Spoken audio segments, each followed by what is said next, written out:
各位网友，大家好，今天是2021年8月18号，星期三，欢迎大家参加王健每日观察直播2的节目。我们今天两个主题，第一个，中国为什么支持塔利班政权？第二个，上海一中学生的弃学遗书啊，这封遗书我是在网上看到，我觉得这封遗书写的让我们这些家长非常的难过啊。我也想跟大家分享一下这个遗书啊，但我们先讲什么？我们先讲讲这个塔利班啊。塔利班现在还没有建立他的政权，但是呢，我又找不到其他的词来表达，所以我还是叫他塔利班政权吧啊，因为他建立政权也是指日可待的事情。那么现在发生了两件事，第一件事就是塔利班17号开了个记者会啊。那么17号的记者会呢，他表达了一些内容啊。另外一个呢，就是赵立坚，中国外交部发言人赵立坚也开了个记者会。那赵立坚是个例行的记者会，那么塔利班呢是在喀布尔开的记者会是，第一次向国际媒体开放的一个记者会。这两个记者会我们对比一下来看啊。我们先说说这个塔利班的17号在这个喀布尔开的这个记者会，他这个记者会呢开得很特别，让人很意外。他这个记者会，他向国际社会展示一个非常温和的态度啊。那发言人叫穆贾希德啊，穆贾希德说这个塔利班政权会向在阿富汗实行大赦啊。又不会报复任何人啊，不会，特别是那些跟西方合作的人。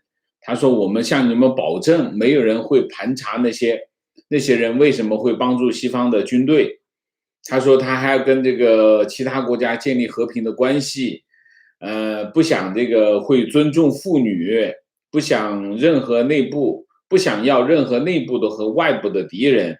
而且他还讲呢，他另外一个发言人叫沙欣啊。沙欣说，他们不会像上次这个统治阿富汗的时候，强制妇女穿这种覆盖头部甚至全身的这个罩袍。他在接受这个天空电视台的采访的时候，他说，罩袍不是女性唯一能穿的头巾。他说，我们会有不同类型的头巾，不限于罩袍，而且甚至他说，这个妇女可以接受从小学到高等教育。那么，穆贾希德还说，这个希望这种私营的媒体能够保持独立性啊，也强调这种记者不能违背国家的价值观等等啊。他都说了很多的话啊，说了很多很好听的话，很符合西方媒体口味的话。那么我就整理一下整个记者会，他做了13项承诺。那么第一个，我念给大家听啊，大家可以看一下，你通过这13项承诺，你可以看一下，这个塔利班在营造一个怎样的形象啊？第一，在遵守伊斯兰法的前提下，妇女可以工作和受教育。第二，向全体国民保证，不论有没有为美军政府军工作过，都不会有秋后算账。然后对这个离开的这些阿富汗人说，请回来，在伊斯兰法之下，这里秩序井然，没有人犯罪。这很像中国人得到的这种安全感，对不对啊？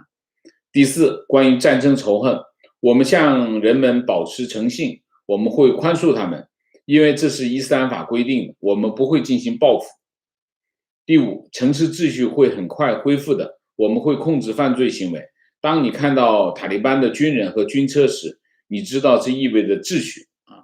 第六，我们会组建一个伊斯兰政府，我们想组建一个每个人都能参与的政府，所有的政党都能参与。这很像中共在1949年讲的政治协商会议啊，很像嘛，是不是很像啊？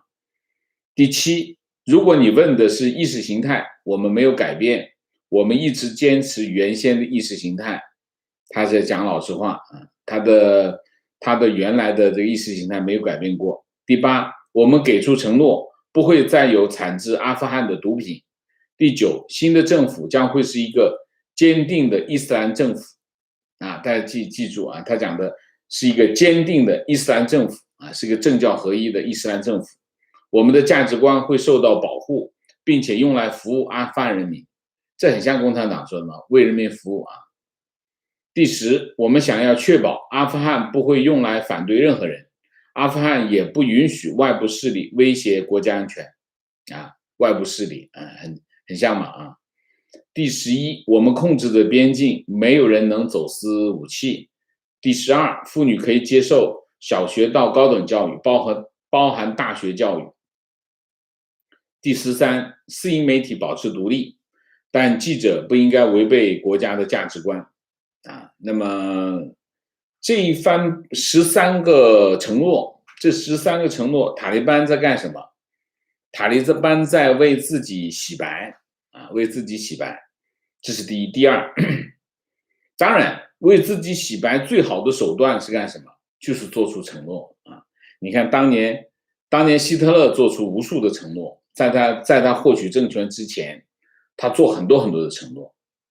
中共在获得政权之前，也跟大家做很多的承诺，给大家民主，给大家自由，给大家这个平等。中国人民从此站起来了，站在哪里？站在中共的脚底下等等啊，就是最好的手段。没有本钱的承诺啊，中共就当年就这么干，反正到时候我违背我的承诺，也没有人能够反对，就是这么简单啊。第3个，塔利班他现在很清楚，他现在正在组建他的政府啊，他最核心的利益是什么？就是稳住局面，稳住现在的局面啊。所以呢，他会在任何方面和其他人妥协。所以在这个时候，其实塔利班是最脆弱的啊。这个时候就是说，西方国家狼狈逃窜，其实是完全不 make sense 的。塔利班在这个时候是最脆弱的，为什么？因为他所有东西都没有搭好，一碰就塌了。所以这个时候西方反而不应该跑，特别是美军不应该撤离，美军应该干什么？美军应该，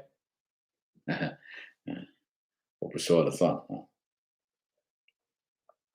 好，我们讲那个北京，中国外交部发言人18号啊，这个赵立坚18号开记者会啊，我也总结了几个啊，第一个他几段话吧啊，第一个，近日阿富汗局势发生重大变化啊，你这个喜欢这么说啊，中方将继续支持阿富汗和平重建，在力所能及的范围内为阿富汗经济社会发展提供帮助啊，要给钱了啊，就是意思就是我会给钱啊。第二，中方注意到阿富汗塔利班有关表态，中方期待塔利班与阿国内各派通过对话协商，建立开放包容的政治架构，施行温和稳健的内外政策，切实保护外国在阿富汗机构和人员的安全。赵立班的这个话就在帮也在帮塔利班洗白。塔利班自己都讲，他说他要建立一个什么样？他要建立一个新的政府，将会是一个坚定的伊斯兰政府。什么叫伊斯兰政府？是一个政教合一的政权，政教合一的政权，而且是坚定的伊斯兰政权。伊斯兰，如果你是伊斯兰的政权，你可能包容吗？当然不可包容，因为你是按照伊斯兰的教义去运行这个政府，你不会容许其他的价值观在这个里面，所以它一定不是一个包容性的政府。但是中共上来就讲他要建立一个包容性的政府，他在干什么？他在帮塔利班撒谎，这一定不会是一个包容性，怎么会是个包容性的政府啊？所以你从这个话一看就知道赵立坚在帮塔利班洗白，帮他撒谎。那为什么要帮他撒谎？肯定中间有好处嘛，有利益嘛。有想法嘛啊。然后就是第三，我们也期待阿富汗塔利班坚决打击包括东伊运在内的各类恐怖主义势力，切实履行不允许任何势力利用阿领土威胁邻国安全的承诺啊。中方将继续同国际社会一道支持阿富汗和平重建，帮助阿富汗实现持久和平稳定啊。塔利班刚刚走啊，刚从北京去趟北京，回到阿富汗啊，那么肯定双方有交易啊。为什么赵立坚的话是这么说的？这里面就肯定是有个交换，什么交换？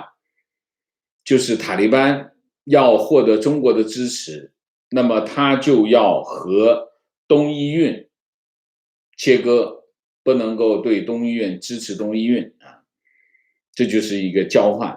那我们后面再慢慢的再讨论这个问题啊。第四啊，我们尊重阿富汗人民的意愿和选择啊，这个就大了，这个事儿就说大了，这是个政治性的判断啊。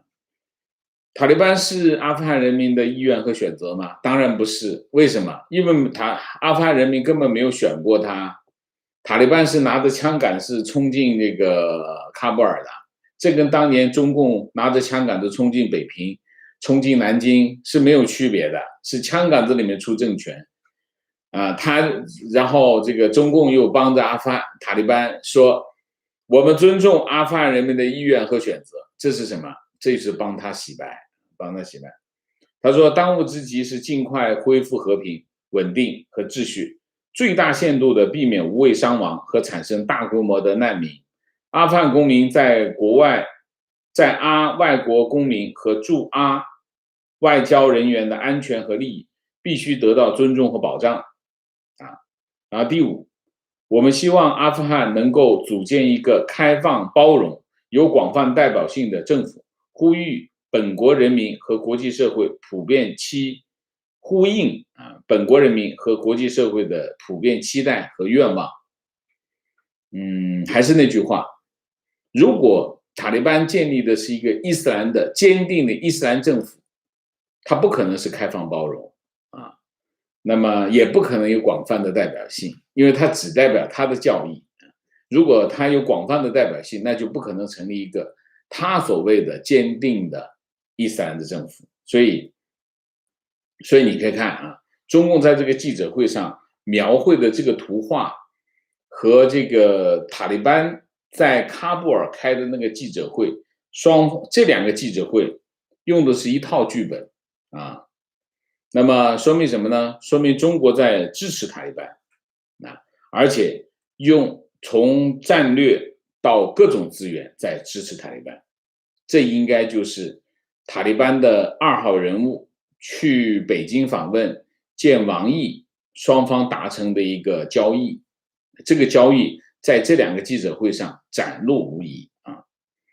那么这是第二。第三，毫无疑问的，中国是现在正在做一系列的部署啊，试图把塔利班政权变成他的一个附庸啊，类似什么呢？类似巴基斯坦啊，因为阿富汗的我跟大家讲一下，我后面会讲为什么阿富汗会成为中国的一个附庸，这是未来的场景。那么这就意味着什么？意味着中亚地缘政治的版图将发生重大的变化。这件事情最不高兴的是谁？最不高兴的是俄罗斯。那么这是第四。第五，美国惊奇的发现，其实阿富汗是具有战略价值的。现在美国把阿富汗当做一个非常非常麻烦的问题要给扔掉，但是你可以发现未来一段时间美国会惊奇的发现，原来阿富汗是具有战略价值的啊。我们下面再讲讲什么呢？讲讲这个塔利班做这一番表白，他其实是个什么样的角色啊？我们之前介绍过塔利班的这个，我们前两个节目介绍过塔利班的这个历史啊，它怎么形成的啊？我们今天再讲讲塔利班的这个斑斑劣迹啊。2007年7月19号，在阿富汗，在加兹尼省挟持2名韩国的人质啊，最后把他们杀了啊。2016年3月27号，在巴基斯坦拉合尔制造了炸弹袭击，70人死，超过300人受伤。2018年的1月27号，在喀布尔救护车自杀式炸弹袭击，103人死亡，235人受伤。那这正好那是个集会啊。2021年4月21号，没多久，巴基斯坦这个奎达雷纳酒店爆炸，4死12伤啊，这是一个就是恐怖袭击，它制造的一系列的恐怖袭击啊。那么还有一些我们不知道。那么当然它有2件事情是引发这个一系列后果的。第一件事情就是911这个发现什么呢？发现这个塔利班这个窝藏这个本拉登啊，那么塔利班拒绝把本拉登交给美国，这是后来美国入侵这个阿富汗的原因啊。到了2011年的5月2号，奥巴马总统宣布啊，在这个巴基斯坦境内这个击毙本拉登啊。然后第3个是什么？第3个就是摧毁炸掉这个巴米扬大佛像啊。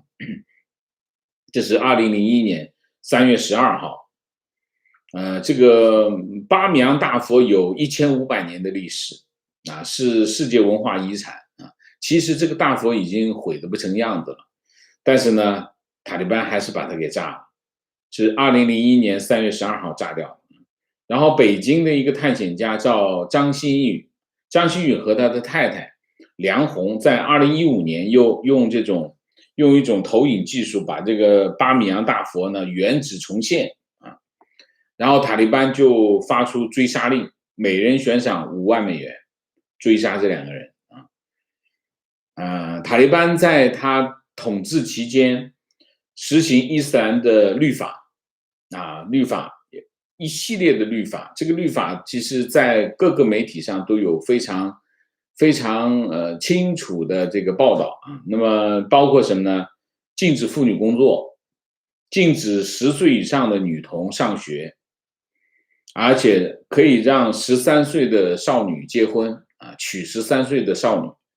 然后就是除非有男性陪同，女性只能在家待着啊。然后女性出门要穿这个罩袍，没有穿罩袍会进行严厉的惩罚。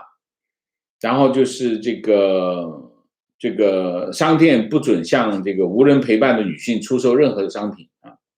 然后就是严刑啊，严刑是什么呢？就是祈祷迟到，鞭打腿部，然后这公开处决杀人犯，通奸男女公开投掷石块砸死，未婚有性行为公开鞭刑100下，基本上打死了啊。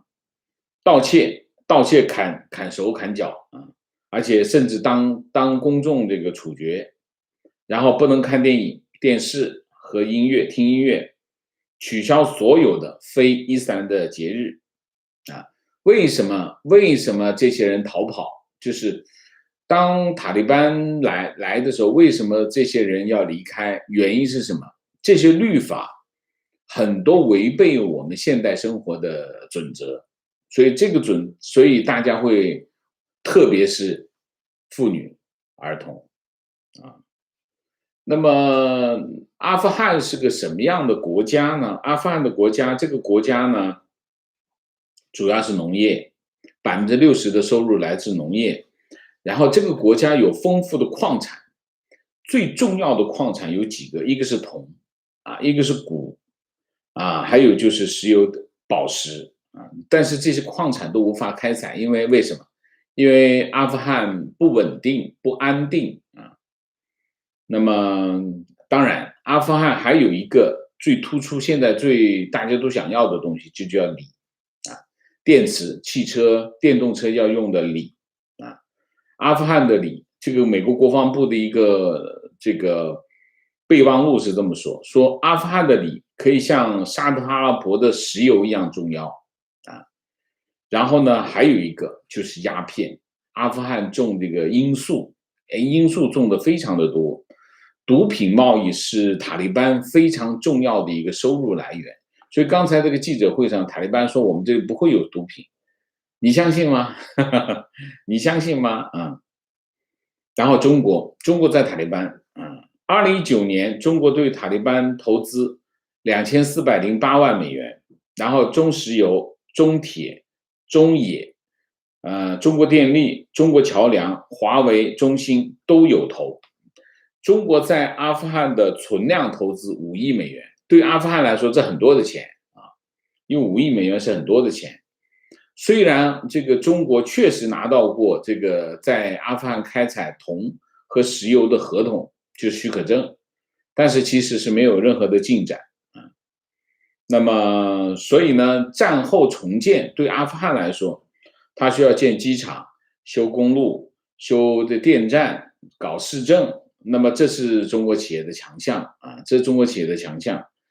一带一路啊，对于中国来说，阿富汗是另外一条往这个中东的一条通道啊。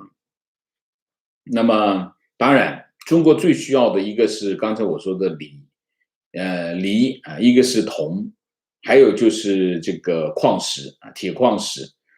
阿富汗这个巴米扬省有一个世界级的大铁矿啊，这个大铁矿储量达到什么呢？20亿吨啊。那么，所以在中国有一个巨大的优势，什么优势呢？就是2点。第一点，阿富汗需要的所有的基础设施，中国正好全部都有啊，这是第一个。第二个，中国跟阿富汗之间有一个400公里的叫瓦罕走廊，瓦罕走廊就是阿富汗的一个嘴，伸到中国的新疆，正好就是连接400公里啊。那么这个古丝绸之路就是从这里出去的啊。那么塔什库尔干就是连接阿富汗的那个线，就是新疆的塔什库尔干线啊。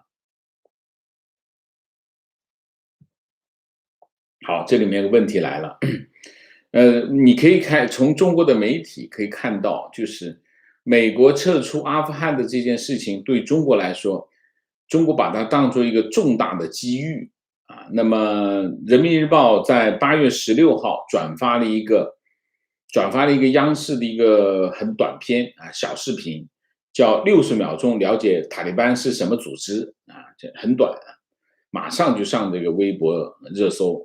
排第5名。那么他讲什么？塔利班是来自难民营的学生啊，最初只有800人啊，给塔利班受到阿富汗平民的支持，塔利班实力急剧膨胀。然后1996年，塔利班攻占这个喀布尔，然后成立了阿富汗伊斯兰酋长国。然后911之后，塔利班政权被美国推翻。他把这个塔利班描述成为什么呢？描述成为一个非常单纯的宗教组织。然后呢，这个短片就翻车了，马上就翻车了。然后网民就群起而攻之，为什么绝口不提恐怖主义？为什么不提这个巴米扬大佛？为什么就活割人、斩首的这些视频没有一个说这个东西？他是怎么对待妇女，怎么对待儿童，砍头实行不说一下等等啊。然后这个微博，人民日报的微博在4个小时之后把这个视频给撤下来，然后就8月18号，中国和塔吉克斯坦进行反恐演习啊，反恐联合演习啊，然后就是这个反恐演习什么意思呢？我觉得是有意思的，是演习给塔利班看。好，这现在的问题有2个。第一个问题，中国为什么要支持塔利班？它背后到底有什么？当然，塔利班肯定已经，塔利班的2号人物去北京之前，塔利班应该评估过，他们应该很快会取得政权。这也应该中国也评估过，塔利班很快会取得阿富汗的政权，所以才会有他们和他就是第2号人物访问这个北京的这个，应该是最后应该不在北京啊，我忘记在哪，反正是在某一个城市吧啊，见王毅啊，双方已经达成一个共识，双方已经完成一个交易了，已经完成过了这个交易。那么中国要什么？塔利班要什么？塔利班毫无疑问很想要的是3样东西。第一个，中国的支持啊，中国的支持对塔利班来说非常的重要，也非常的关键啊。为什么？因为没有人支持他，中国对他的支持啊，那对他来说很有决定性。这是第一个，需要钱，国家重建需要钱。第3个，基础设施，这正好中国可以给他，3样东西都可以给他。武器装备中国就不用给了，全套美式装备全有啊，全部留下啊，那基本上是这样。对于塔利班来说，他的需求很明确，但是他要付出个代价，是什么代价？他要向中国承诺，跟都因运、跟新疆保持距离啊，不能够跟这个新疆的疆独往来，这就是一个交易。这是一个啊，对中国来说，3大利益。阿富汗对中国来有3大利益。第一个利益，地缘政治。中国往这个中东这边去，出口并不多。那阿富汗是一个非常仅存的一个出口，所以呢，他跟阿富汗建立一个特殊的关系。意味着什么？意味着他往那边多了一个出口，古丝绸之路从这里出去的，这是一个就地缘政治上的战略利益，这个非常重要，这个是大便宜，中国捡了一个大便宜，这是第一。第二，我刚才讲的阿富汗的这些矿产，阿富汗这些矿产，那中国口水流一地啊，口水流一地啊，这是第2个。第3个，丝绸之路。啊，就是“一带一路”啊，“一带一路”它多了一个出口啊，但是这个呢就不好讲，因为阿富汗到底能搞成什么情况，现在还不一定。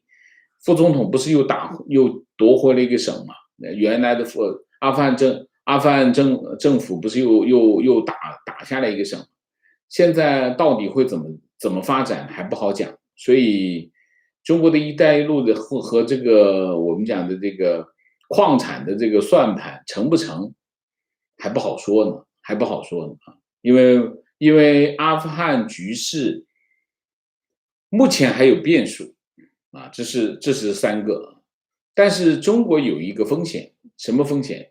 就是塔利班的这个伊斯兰教义对。新疆的影响啊，他要冒一个这样的风险，但是我是觉得，你看中国把这个中东这些国家、阿拉伯国家管得很好啊，你看新疆发生这么严重的人道灾难，关了100多万穆斯林，这个在劳改营啊，在教育营，中东有个国家出声了吗？没有啊，一个都没有。所以你看，中国把这些国家管得不是不错嘛，包括我们巴基斯坦也很极端。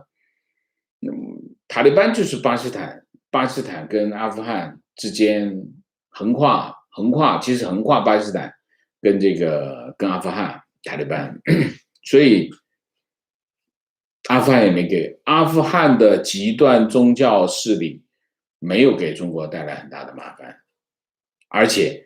阿富汗穷成这样，穷得叮当响，我觉得也不会给中共带来什么麻烦，所以中共在这个问题上没有包袱，这件事情只会对西方产生包袱，对中共没包袱。为什么？反正都不说了都不算，你说了不算，我也说了也不算，反正就是乌龟对王八呗，谁怕谁呀？所以我不觉得会有风险，但是中共反正他很了解讲说了不算的人到底是怎么想，所以大概是这样。所以从这个角度来说，两点，第一个，美国撤出阿富汗的这个产生的这个真空，中国会很快的填补，啊，中国会捡个便宜啊，这是第一个。第二个，那么这一块未来会成为中国往中东那边走的另外一个通道啊，就捡了个便宜呗啊，大概是一个这样的局面啊。这是第一个啊，第一个主题啊。那我们今天再讲讲这个，我今天看到的一个中学生的遗书啊，这封遗书呢，我看了我真的非常难过。本来我是不想讲的啊，为什么？因为很痛心啊，但是我还是觉得很有价值啊，就是说，让所有的家长都看看孩子们心里在想什么啊。这个孩子呢是上海南汇中学的一个初二的学生，就是开学是初二，其实原来是在初一啊，马上就是上初二，是个女生啊。那她写完了遗书呢，就跳楼身亡。她在自杀之前，把压岁钱整理好放在桌子上，然后再写个小纸条，把遗书写好放在桌子上，整整齐齐放好，借书卡放在旁边，请他父母帮着还书啊。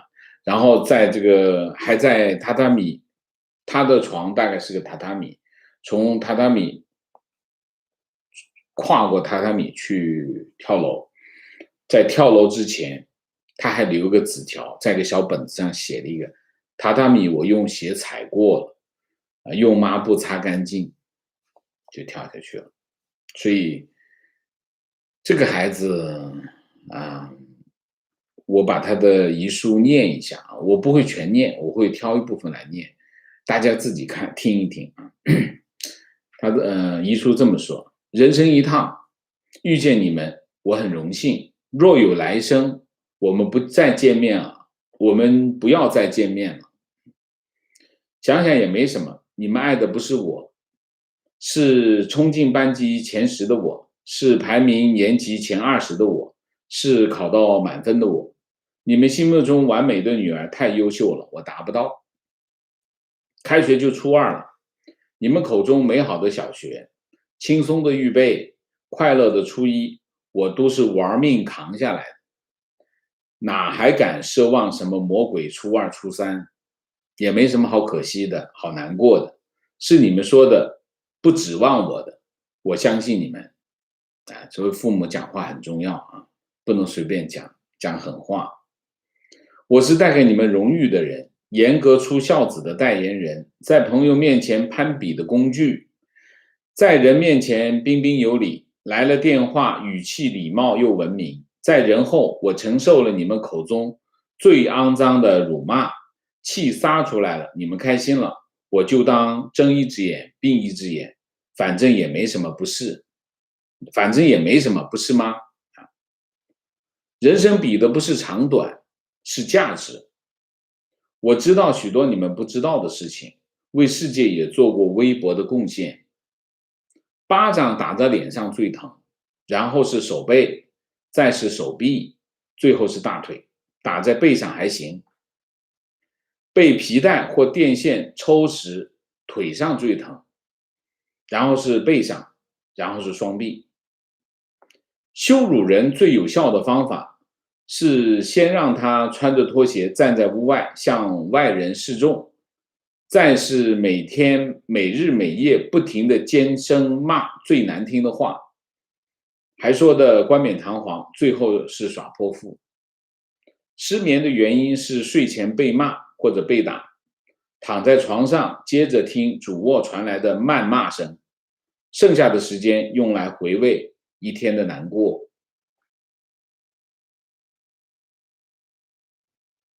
这年头就是这么怪，坐在沙发上、躺在床上的人，永远有资格指着鼻子骂一个正在读书或者写功课的人，不为别的，就因为人家是长辈。是我太懦弱了，不敢面对下一次语文60多分，数学70多分和英语80几分，我还是活成了自己最讨厌的样子。这辈子做尽了别人的出气筒，但还是有些对不起的人，自然不是你们。为了他们，我又意外地挺过了初一，的确是意料之外。既然受不了彼此，不如我们各退一步。我消失了也不错啊，我不怕。我不气你们，爱护你们的肺，你们的心脏，不缩短你们的生命了。你们不适合养女儿，或许儿子承受能力更好些。也不能全怪我，也不能完全怪我，我真的尽力了，实在受不了了。这蛮好，不用担心我抄人作业，我作业也不用交了，也不用担心我某某时间背着你们玩电子产品，花钱买我喜欢的东西。为人大气，我给你们想要的东西，桌上是我能拿出手的所有的现金。你说压岁钱统一给我3万，我不要了，全归你。不知道他们会不会给保险金，有的话最好。手机我也不需要了，少一个败家子，家庭会富裕起来。微信的钱全给你们了，自己看着分。我要的课都上完了，那羽毛球课叫你们别买，你们偏不听。那课好像成人也能上，你们趁着暑假去听掉。平时没有打球挺好。我不会赖在家里把房子变成凶宅的，放心。把奶奶接过来一起住吧，别整天去那种地方旅行被人骗钱。诚心诚意祝你手术顺利，早日康复，少加班，少熬夜，别过来烦我。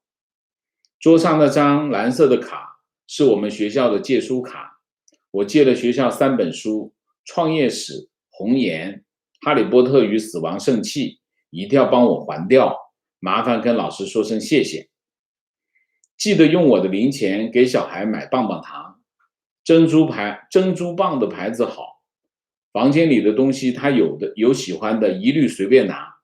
毁掉一个人很简单，只要毁掉他的童年，其余一切顺其自然。你们已经毁了我，也毁了姜文月，请好好待他的弟弟吧，请收手这种伤害，这并不威风，你们把我们想得太坚强了。反省这件事情就留给岁月好了。中间有一段我没读，我不大了解，可能他们之间有一些语言上的话，基本上我都读完了。我读这封信的原因是什么？你想一下，这封信是他自杀之前写的，人之将死，其言也善。他把他的心里话跟他父母讲孩子心里想的比我们家长想的美好10000倍真的是这是所有的孩子都是好孩子，其实所有的孩子都是好孩子我们要用这种心态去看我们的孩子的时候，你们会发现一个不同的孩子，这是第一个。第二个，我们在孩子身上犯的每一个错误，都会在孩子身上形成一个永久的疤痕，对他们的伤害是持续的。所以我们一定要做家长，一定要非常谨言慎行，不能够图痛快。你可以从这封信里面，你可以看到这个他的家长很痛快地发泄了他的情绪，然后在这孩子身上形成了非常深的伤口，这是他自杀的原因。那么第三个就是孩子需要的是爱，但是不是那种没有节制的爱，是有品质的爱，是理智的爱，理性的爱，是严于律己的爱。所以家长要好好的反省自己，每个家长包括我。在这封信里面讲了很多很多的话，很多很多的信息，这些信息足够让我们认真的咀嚼，认真的思考，我们应该怎么样对待自己的孩子啊？这就是我把这封信读给大家的原因。这是一个非常悲惨的故事啊，而这个悲惨的故事非常普遍的存在在中国的中国的家庭里，所以，这封信很有价值啊，请大家认真的想想这件事情，好吗？好，我们今天的主题就到这里，我们下面进入互动。进入互动之前，温馨提示，请大家点赞，请新来的网友订阅，请大家加入我们的会员，支持我们做更好的节目。明谢郭红玉，谢谢 HJ1985，谢谢麦猪，谢谢唐伟，谢谢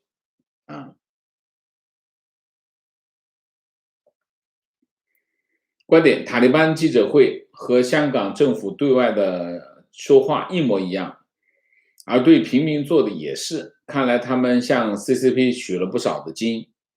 中国迫不及待地为塔利班站台，惺惺相惜，接下来还会教导塔利班怎么执政啊？是的，观点：中共真的和塔利班有很多地方相似，一都是在美国撤出的情况下靠武力获得政权。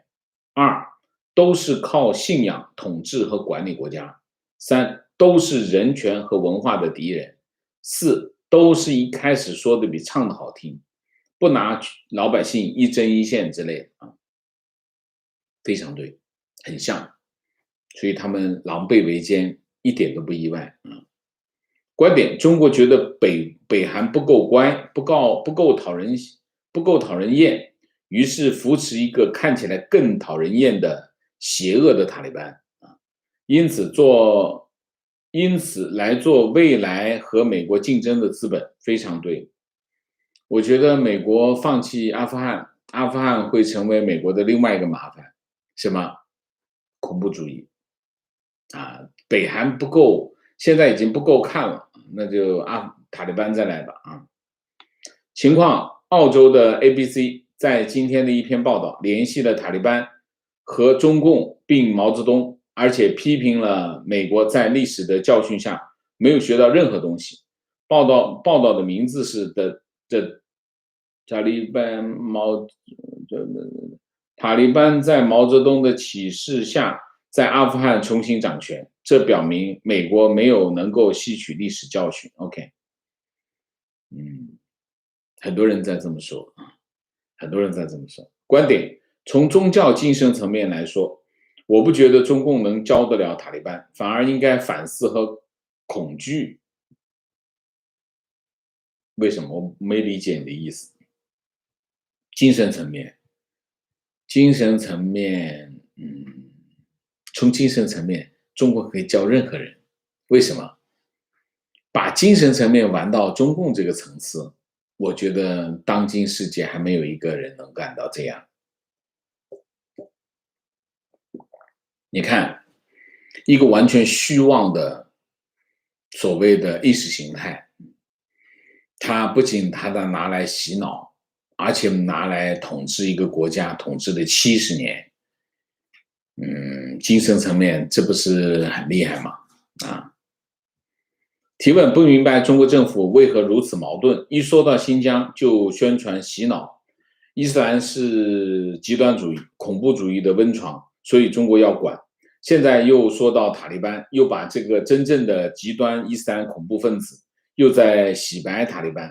中共太不要脸了！中国社会难道都没有发现矛盾吗？怎么没有发现矛盾？你看他那个视频下面的翻车翻成什么鬼了啊？观点：邪恶势力和邪恶势力之间狼狈为奸一点也不奇怪。声称文明的西方世界又是否有针对性的打击呢？比如联合国等国际组织是否有帮助过野蛮世界的收压迫人民？如果没有，那么这样打着保护世界人权幌子而存在合理性的国际机构就应该取消。其实现存的早已失效的国际秩序和国际机构应该消亡，而以北约为代表的国际机构应该替代联合国，这样文明世界和野蛮世界立即就泾渭分明。这个世界没那么简单，为什么？你把联合国取消了，那你怎么去？你有没有办法在这个时代重新建立一个国际组织呢？这件事情的成本和代价实在太大了。为什么它还存在？原因就是这个原因。我今天跟一个朋友聊过这件事情。作为美国来说，美国跑到阿富汗去打了一场反恐战争，他当然不能够拍拍屁股就走啊，他跑到别人那里打完这仗之后，他总得有点义务，尽一点义务吧。这就是为什么美国在那儿待了20年的原因，是因为你跑到别人那打一场反恐战争啊。那美国怎么办？美国到底他的义务，他的责任的边界在哪里？这是个问题。我们之前讨论过一件事情，我这朋友也跟我讲过，我们也聊过这件事情，就是说关于台海战争，如果真的在台湾海峡，美军跟解放军打一仗，对于美国来说，不是打输打赢的问题。美国最害怕的是什么？美国最害怕的是把解放军打败了，你后面怎么办？解放军打输了，共产党垮台了，那你怎么办？你接管一个国家吗？那这不是对美国来说，这不是更可怕的一件后果吗？对美国来说，不是后果更严重吗？这里就有一个问题。我们说普世的价值观这件事情我没想好，我没有答案。对于普世的价值观来，对西方国家来好，你比如说拜登政府把民主、把人权放到外交政策的核心。好，这件事情我就算拜登政府真的这么干到什么程度，它的边界在哪儿？我们就拿这个阿富汗来说，我们假设拜登政府不撤，继续留在阿富汗，就算把这个塔利班消灭干净，然后呢，美国在阿富汗待到什么程度？重建阿富汗吗？或者是帮阿富汗建立一个像日本那样的国家吗？阿富汗能不能做到呢？不一定能做到的呀。日本战后重建，为什么日本战后能重建？美国能够把日本变成一个民主自由的国家，原因是什么？原因日本本来就是个现代国家，它整个国家体系是现成的。美国只要跟他这个国家的精英达成协议，我们把这个国家改造什么样子，只要达成协议，这个国家就能改造成什么样子。阿富汗没有，伊拉克也没有，甚至在很多地方，甚至古巴也没有这套系统。如果美国真的要重建阿富汗，他所面对的问题绝对不是在日本甚至在德国面对的问题。美国在德国是成功的，在日本是成功的，原因是它本来这两个国家就是现代国家，它只是打败了，国家体系还在那儿。如果美国算错了账的原因是美国跑到阿富汗觉得这件事情很容易啊，你看我们在日本这么大我都把它改造了，德国那么复杂我都把它搞定，阿富汗算什么？伊拉克算什么？结果他们发现伊拉克的故事、阿富汗的故事跟日本和德国完全不一样。为什么？这里没有一个现代国家体系。那美国是不是要帮他建立一个现代国家体系？美国的责任边界在哪里？这是一个问题。同样的问题，其实同样的问题，对抗中共政权，对抗中共独裁政权，这是个恶的政权。好，美国应该对抗它的任务是什么？这个任务到底怎么定义？是消灭中共政权，真的把中共政权消灭了，那美国怎么办？你去到中国重新建立一个国家体系吗？还是什么？这个问题其实是个终极的问题，就是西方国家，特别是美国，他对国际社会的义务和责任的边界在哪里？这是个问题，我把这个问题提出来，我没有答案。这是一个实践性的问题，不同的总统、不同的政党、不同的人都有不同的想法。很多人觉得美国政府有义务帮助中国人民把共产党干掉，有些人觉得美国没有这样的义务，有些人觉得有这样的义务。它到底中间在哪里？这个义务到底在哪里？我们可以讨论。我把这个题目留在这里啊，大家可以今天讨论不来了啊，今天不讨论了，我们以后的日子可以讨论，我们可以找时间来讨论，就是美国的这种义务、道德责任边界到底在哪里？我们可以讨论，好吗？啊，今天的网友可以谈，也可以谈啊，也可以谈，但是我不相信我们可以在一个节目里把这个答案讨论出来啊。观点，拜登说啊，提问啊，到哪儿了？我刚才讲哪儿了？啊，到这儿。观点：过去多次自由民主与独裁专制的较量都以独裁的胜利告终，例如克里米亚、香港、缅甸、阿富汗，民主的阵地在不断的失守，越来越多的地方落入集权统治之下，每次都感到特别痛心啊。这个问题跟我的问题是一样。提问：拜登说，美国在阿富汗的行动是为了反恐，而不是建立一个民主国家。您认为这是美国20年来一贯的意志，还是拜登仓促撤军的缩辞？这个问题没有答案。为什么？其实，在这个问题上，西方国家包括美国也没有共识。就是说，你对另外一个国家的责任到哪里？包括阿富汗，包括这像说的克里米亚，包括这个缅甸，包括阿富汗，都是一样的问题，包括伊拉克都是一样的问题。西方国家，包括尤其是美国，他到底有什么责任？比如说我们现在讲，拜登讲，我的任务就是反恐，我的任务完成了我就走了，这个话很没道理。为什么？你凭什么跑到别人国家去反恐？对吗？你这没有道理啊！你没有这样的权利，你去侵犯另外一个国家的主权，派军队跑到这个国家去打另外你认为那是敌人的人。所以你说这个拜登说我们的任务就是反恐，这话不公道。你厉害，好，你来把你认为的敌人打掉，你是不是也应该承担一些国际义务？你不能完全说你完全没有。那美国说啊，那我已经在这待了20年，花了1万亿了，我的责任应该差不多了吧？这话也没错，所以这话也没有错，拜登也没有完全说的不对。但是问题是你怎么去自洽呢？你一走好，这个你看看喀布尔就变成什么样子，阿富汗变成什么样？这阿富汗就直接就落入了塔利班之手。塔利班是什么？塔利班是个恐怖组织啊！你怎么可以眼睁睁的把一个国家交给一个恐怖组织的手里？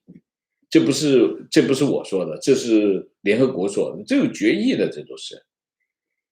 那你眼睁睁的，你还说你这个把民主人权放在你的对外交政策的核心，这是核心吗？这不算核心啊！你这是自己不能自洽。所以我觉得这个核心的问题还是我刚才提出来的这个问题，就是美国对于像阿富汗这样的国家，或者甚至像中国，就美国的国际义务，它的普世价值观的道德责任，到底边界在哪里？我们是不是得设定一个这样的边界？拿着这个边界，我们知道我们该做些什么，哪些是我应该做的，哪些是我可做可不做，哪些是我不需要做的事情。现在没有一个这样的标准，没有这样的标准，那就公说公有理，婆说婆有理。那我们上个节目臭骂这个拜登总统，认为他把他的整个的价值观可以毁掉。我觉得我也是有道理的啊。观点不一定是美国没有着力去改造阿富汗社会，也有可能改造不了。日本和德国本身的文明程度就超越阿富汗，他们没有伊斯兰极端极其强大的宗教秩序，在这一点上，中国就比伊斯兰国家更容易被改造。这不是容不容易的问题，我觉得是，你说容易我就干，不容易我就不干，那不行啊！这个世界哪有那么便宜的事情？容不容易不是重点，重点是什么？重点是你该不该干的问题啊！观点：美国在阿富汗的撤退行动过于草率和匆忙，这可能让包子等人更加坚信东升西降。这个我们不讨论。为什么？我毫无疑问，美军这个行动是毫无疑问，美军的这个撤军的行动是一场灾难啊！这件事情办砸了。拜登总统的选择保护他的团队啊，就是我第一期节目我就说，拜登总统应该把他的国防部长撤掉，把这个当地的这个指挥官撤掉，甚至要把他的这个安全顾问撤掉。为什么？这都一串责任人。这件事情办得这么砸，这个拜登总统自己打脸。他5个星期之前刚刚跟记者说，你们不会看到美国人从这个大使馆的屋顶撤离。结果5个星期之后，美国人在这个大使馆的屋顶撤离，在那烧文件，连滚带爬，这不打他的脸？打完他的脸，他还保护他们，说我的决定是对的，他在保护他的团队，这个我知道。然后就把责任推到阿富汗政府，推到阿富汗的这个政府军身上。怎么说呢？你可以理解他这么做的动机，就是他可能他后面还要用这个团队，他可能有一些决定不一定是他们团队做的决定，也可能有一部分决定是他自己做的决定，都有可能，我们不知道这里面发生了什么。但是毫无疑问，这件事情是办砸了。但是你办砸一件事情，就说这个东升西降，那你现在疫情这个情况怎么说？你这讲就不能说不过去嘛，对不对？所以不能拿这个事来说。那这是来说事，那还说得完吗？说不完，那不就变吵架了？所以我不想讨论这个问题。观点：我几天前在 Clubhouse 听了一上午阿富汗讨论，主讲人是美国智库CSIS 的这个 Stas Jones， 里面提到军方和情报机关都已经对完全撤军的后果有看法。情报机关已经指出，如果美军完全撤出，县政府将在1个月之内垮台。看来文官政府把事情彻底搞砸。我从来不相信塔利班这种极端政权，用蓬佩奥的话就是distrust and unify。不信任和统一啊。情报部门，我觉得肯定是有，我觉得肯定就是你想一下，美军在那里待了20年，20年什么概念？虽然你可以有很多的理由让他们有隔阂、有问题，但是在你那待了20年，这当地发生什么情况，你不可能不知道。所以其实现在这个结果，美军在走之前一定是知道的，从情报机关到这个军队，一定知道他们一离开后果是什么。这肯定是个政治决定，就是拜登总统的政治决定。但是这个政治决定你可以做的不那么难看，就是这个肯定有人就是从官僚机构来说，肯定是有人把一套完善的方案给掐头去尾留中间，或者是直接把中间的核心扔掉了，有一些政治上的考虑，才会是这个样子。这不复杂，这不是一件很复杂的事情啊。我这犯了一个低级的错误，真的是个低级的错误。你可以从任何一个角度去为你的撤军辩护，但是你没有任何的理由为撤军撤成这个样子辩护。观点：当叙利亚、伊拉克、伊朗、阿富汗、CCP 到东朝鲜形成了完整连续的极端邪恶的地带的时候，那些西方世界和西方世界的噩梦才刚开始。一个笑话，小明爸，塔利班太厉害了，这2个月就进了喀布尔。小明妈，什么班？什么这么厉害？帮儿子也报一个呗啊！观点：王舍说的一点也没错，1秒钟就来到你面前。加州俄勒冈已经宣布欢迎阿富汗难民。我说过这个话吗？我怎么不记得我说过这个话呢？1秒钟就来到你面前。提问：当我们说美国需要改造阿富汗社会的时候，是否带一种居高临下的傲慢？或许阿富汗的宗教文化天然的排斥西方的民主制度。我没有说改造，我没有说我们或者是美国需要改造阿富汗社会，而是美国如果要把阿富汗变成一个不具有我们现在讲的这种野蛮特征的国家的时候，他需要做的是一个国家重建的工作，理解吗？那么这个国家重建的工作就意味着什么？意味着很多，你就要赋予这个派遣军一个非常超然的权利。那他有这个权利吗？这就是还是回到刚才我说的那个问题，美国的责任边界在哪里，对吗？观点：阿富汗副总统已经开始集结力量反抗塔利班，他们还没有失去斗志。我们应该关注和支持反抗运动。美国和他的盟友应该支持反抗军，尤其是美国应该尽全力协助反抗军反攻，洗刷自己的耻辱。美国现在已经放弃了这个阿富汗政府啊。那么这个是个非常政治上的错误，为什么？因为他还在呀，他还在，他还存在，他没有不存在。那为什么要放弃？我不理解，这非常愚蠢，非常愚蠢，不可想象。他不是反抗军，他是政府建，他本来就是个政府嘛，我不知道为什么会变成这个样子啊。不，从一开始就有问题。美国应该和谁谈判撤军？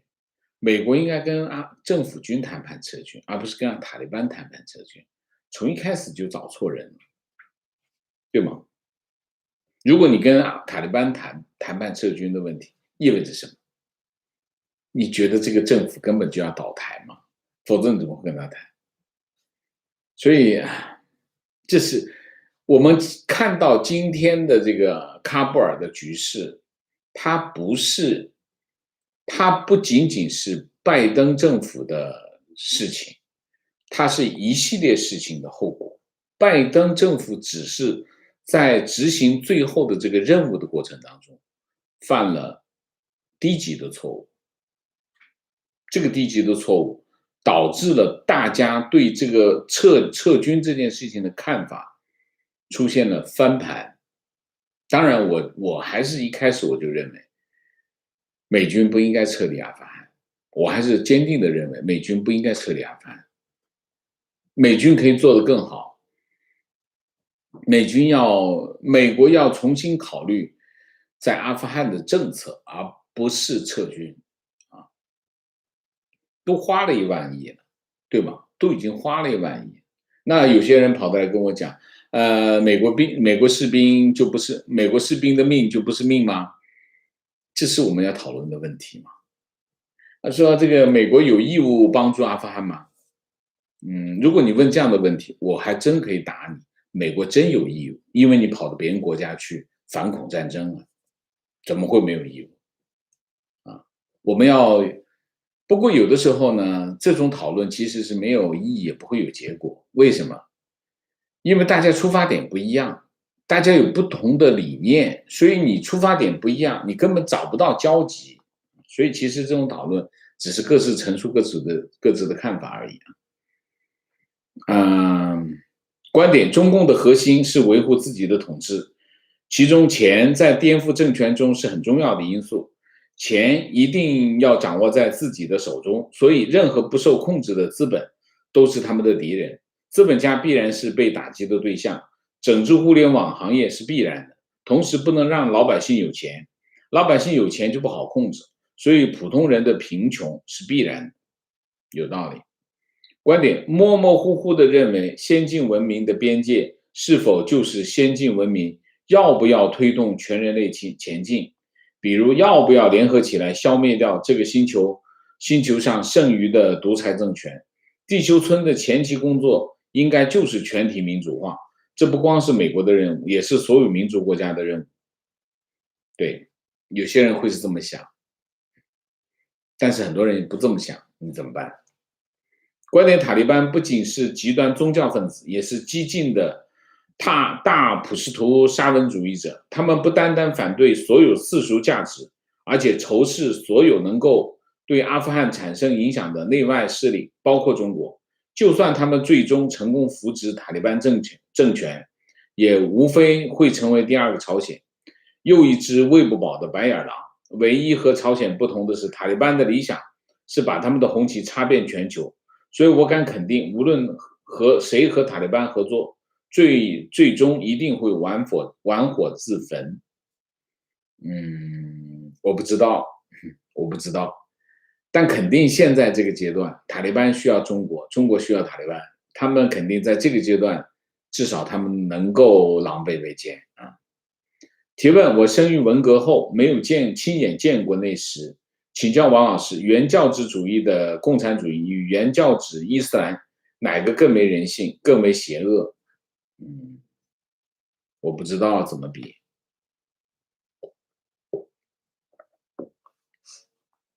要我说点脏话吗？算了，我不说了吧，没办法比啊。你说杀一个人，杀100个人坏，还是杀1万个人坏？这是数量的问题嘛？这不仅仅是数量的问题，对吗？所以我们不要做这种比较，好吗？这很残忍，这个啊。情况那天看了一眼 CCTV 的新闻，已经称塔利班战士了，恶心啊！观点：如果讨论责任的边界，我认为做任何决定时要考虑这个决定对各方的影响，然后在几个选项中选择对各方有利的那一个。这里面 do no harm， 不要伤害很重要。如果只考虑自己，那就是利己而已。这是有关道德的讨论，而不是简单的对错。你基本上如果是这样的话，你什么决定都做不下去，真的啊！如果你做过管理工作，你就知道，如果你提出一个这样的前提的话，你基本上不用做讨论，你基本上做不了任何决定。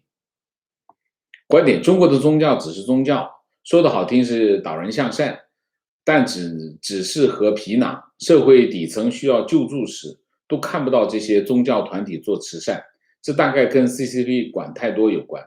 大家都各自安生，事不关己高高挂起。中国没有宗教，至少现在的中国没有宗教，那都是庙宇、挣钱机器而已。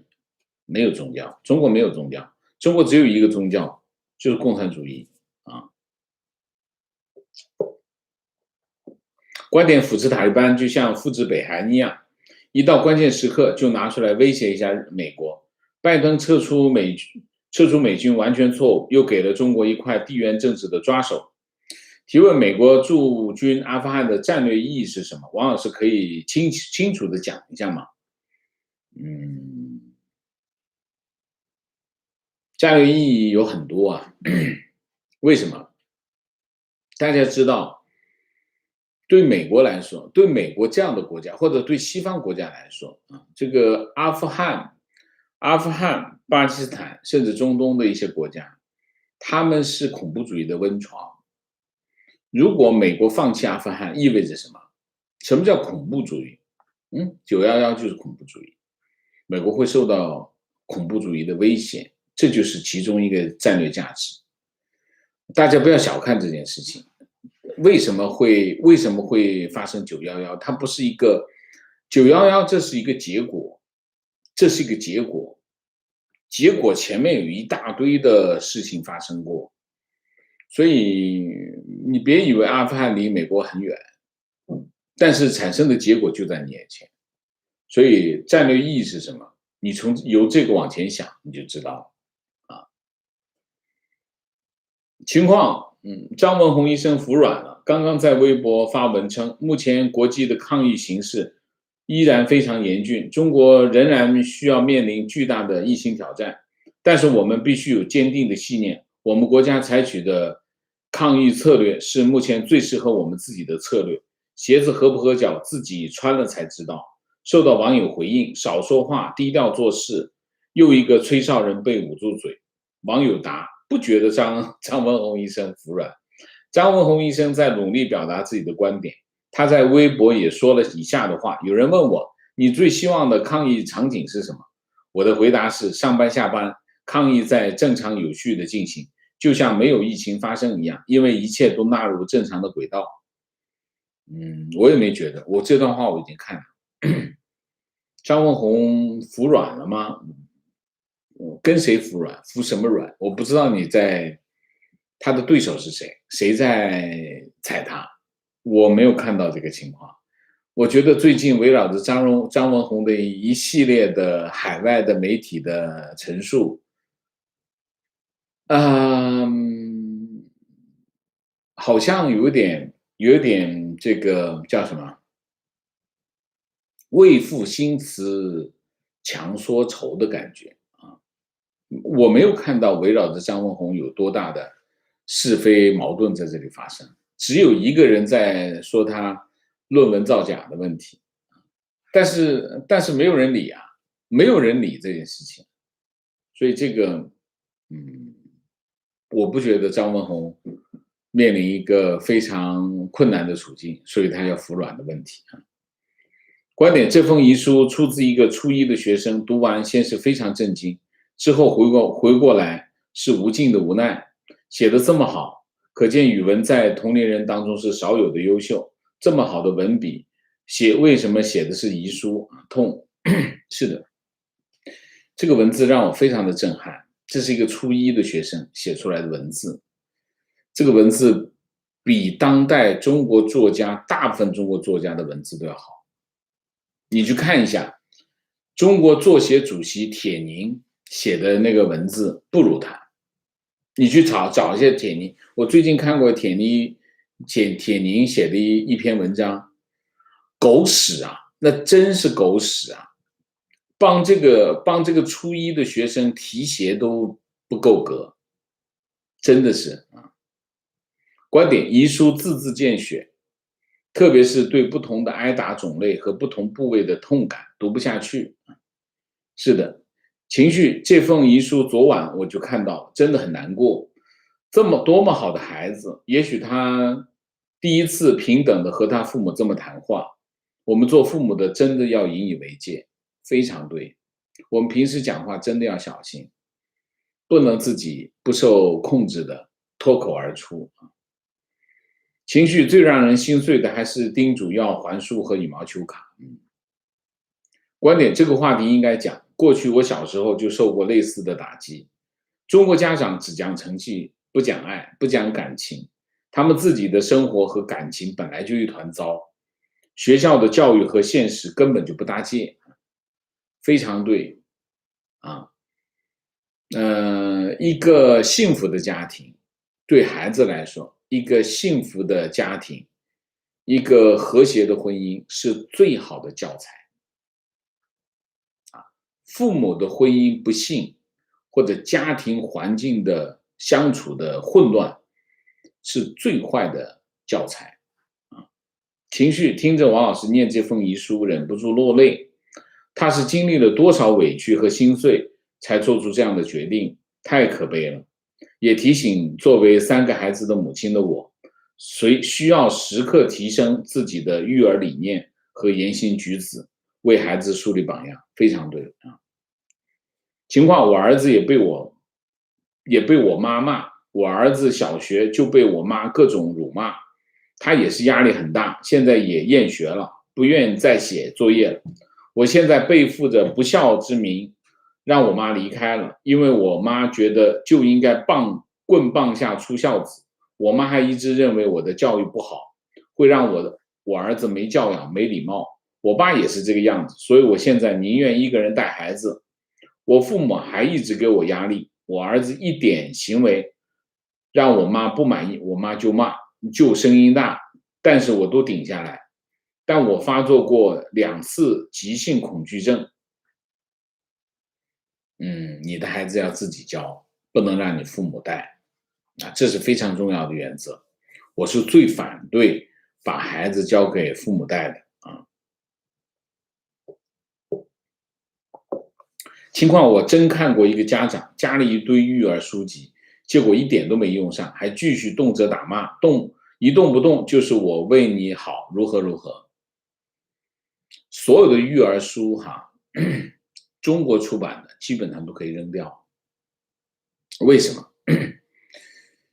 育儿教育孩子是一件什么？是一件实践一个就是靠常识，一个是靠本性，还有一个靠品格这个很重要说你有多少学识不一定的不一定是靠学识，学识当然很重要，但是不是最重要，品格是最重要，品格为人是最重要常识也非常重要。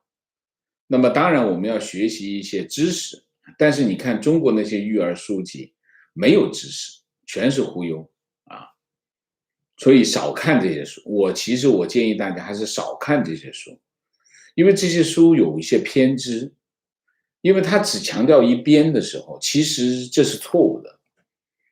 育儿就像种树，你说要施肥，你天天在那施肥，这孩子这棵树给烧死了好吗？你要施肥，要浇水，要雨露，要阳光，你都得要，不能光讲一面情况在中国越往北方和内陆，教育越缺乏爱和人文关怀，导致教育出来的很多孩子很残忍，小年纪搞学校霸凌，而这些霸凌又不输黑社会模式这本遗书我仔细看了3遍，哭了。在遗书里看到自己童年的影子，很多中国孩子就是在这种没有自由、没有尊重、没有爱的环境下长大，坦率地说，我自己就是个性格有问题的人，因为那些扭曲的童年。这封信写得非常的好。你要毁掉一个人的人生很简单，你就毁掉他的童年就行了这个孩子写的真的是有血有泪观点：中国抑郁症的状况，包括成人和青少年，可能都远比我们所看到的官方数字严重，非常对。观点：这是教育问题，国内没有正确的人性价值观、教育理念，只有金钱、权利，读书的目的就为了得到金钱和权利观点：千万不要让中国人制定世界秩序，中国的教育就是中国人自己制定的结果。观点：看了小朋友的信，我只觉得国人不懂得爱，不懂尊重，不懂尊重是爱的基础，不懂陪伴比物质更重要。家长辜负了孩子，只把孩子当作自己的附属品。观点一直都是赞成一个观点，就是孩子对父母的爱才是无条件，而父母的爱是有着自己世俗的标准。说得很对我很感谢即将出生的宝贝女儿，让我在要生孩子的时候降临世，谢谢。情绪，这个孩子的痛苦我能理解，别说一个初一的孩子，我现在已经20多岁了，我也会因为父母的一些行为而痛苦不堪。一方面我爱父母一方面他们的一些行为让我产生了生理不适，我妈的一些行为让我恐惧的产生了幻听。我知道每个人都会犯很多错误，父母从来都不是完美，但我希望未来的我可以做得比我父母更好，多反思，多倾心，倾听孩子的意见，而不是把情绪一味地撒在孩子身上。如果一个人有痛苦的童年，那他将会用一生去治愈。啊，这个网友写的非常的痛心，真的真的是需要用一生去治愈。所以我们真的要好好的做啊，不要让我们的孩子用一生的时间去治愈我们的错误带来的后果。观点：中国人应该学会如何尊重别人，尤其是对孩子和弱势的尊重。很多错误有尊重的观念之后，比较不会发生。我经常在我的节目当中啊，在评论区啊，在推特上我看到很多很多的中国人在说一件事情，就是我是右派，我是右派，我们要小政府大社会，我们我们不应该花钱在这些人身上，不应该去做这些事情。我看到很多很多中国人在做这些事情啊，说表达这种意见，我每次看的我都很痛心。其实大部分中国人都是弱者，都是需要帮助的人。你看啊，无论是在美国，在其他地方，中国人都是弱者。可是你看啊，就是中国人最反对支援弱者啊，我真的没有办法去说服这么多的人。但是你看到这些孩子，你看到这些社会的不公，其实中国人真的应该改一改这个想法。中国人是全世界各个民族当中最需要帮助的人群，就是中国人啊，包括这些孩子。观点：我的父母就是这样，从小扛着父母的压力，屈就父母，做到了父母想要的样子。本来以为工作以后会好点，直到人生第一次寻求父母安慰时，却换来父母的责备，这才明白自己在父母眼里的定位。后来希望用交流父母给自己多一点空间，试过才知道无望。在父母眼中，对他们的行为的建议就是冒犯。父亲在我生日那天狠狠地咬我，两个人半天掰不开他的嘴，我也得了 PTSD。看你的节目才慢慢的理清父母行为和很多社会现象很像。中国的父母呢，我是觉得，可悲可恨啊。可悲是什么？可悲他们也是这么来的啊，他们也是这么，他为什么会这样对待你？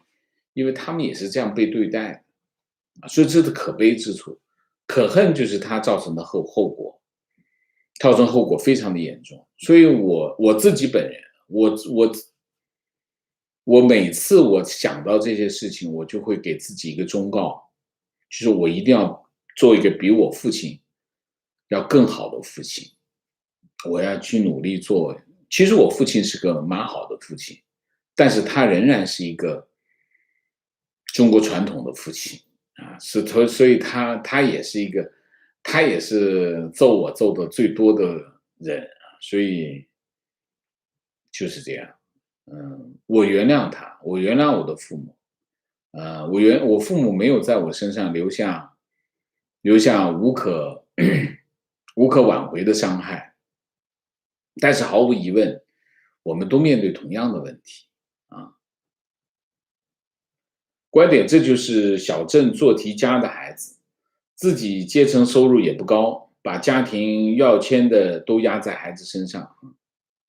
观点：让父母离家，把一胎化的小孩留在老家，成为留守儿童，这也是破坏家庭链条的一种方法。加上社会道德的破坏、公厕没门等等，都影响孩子健全的人格和价值观的建立，非常对。观点：如果从精神上毁掉人，从教育上毁掉他更为彻底。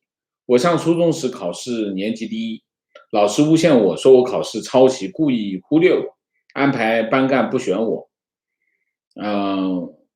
嗯、无视我。老师贪污腐败，拉拢班里有钱有势的人，对我无情的忽视，导致我很长一段时间自我怀疑，不相信人。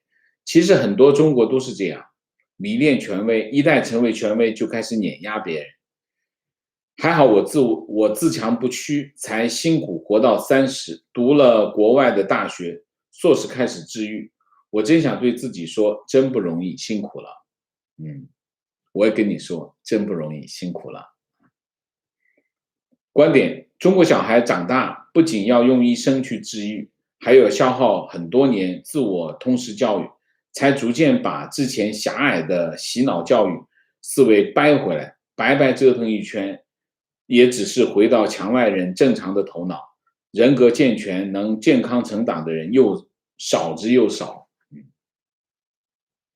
情绪突然间想起春节时王老师跟女儿 Nico 的互动，感觉王老师是一个充满父爱的好爸爸啊！谢谢你的表扬，谢谢你的鼓励啊！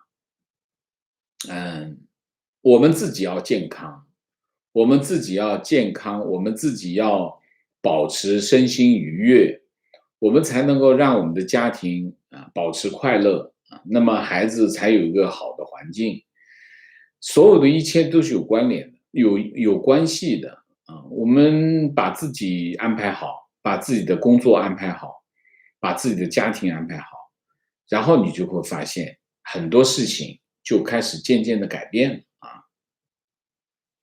情绪，我的妈妈也是经常不分场合批评我。我有了女儿，真的害怕她在教育我女儿的时候，突然冲过来说我方法不对。为此，我坚持孩子自己带，真的就让伤害停在我这里吧。好的，明谢，礼堂，谢谢王老师，你好。前几天听了你的讲座，讲的武汉病源问题。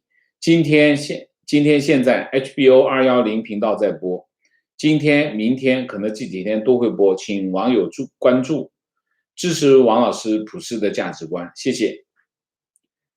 云 C， 谢谢王老师，那封信触动我的心弦。愿天下父母善待自己的孩子，给自己的孩子多一些包容啊！是的，杨红艳，谢谢蛋壳，谢谢王先生。作为2个女儿的父亲，这期节目让我深受启发，希望自己能成为更好的父亲。我希望我们这期节目给大家带来思考啊，更多的思考。我们经常的鼓励自己，我们也相互鼓励，让我们做一个更好的父亲，让我们做一个更好的母亲，让我们的孩子健康成长，让我们中国人有更好的未来。谢谢大家，谢谢。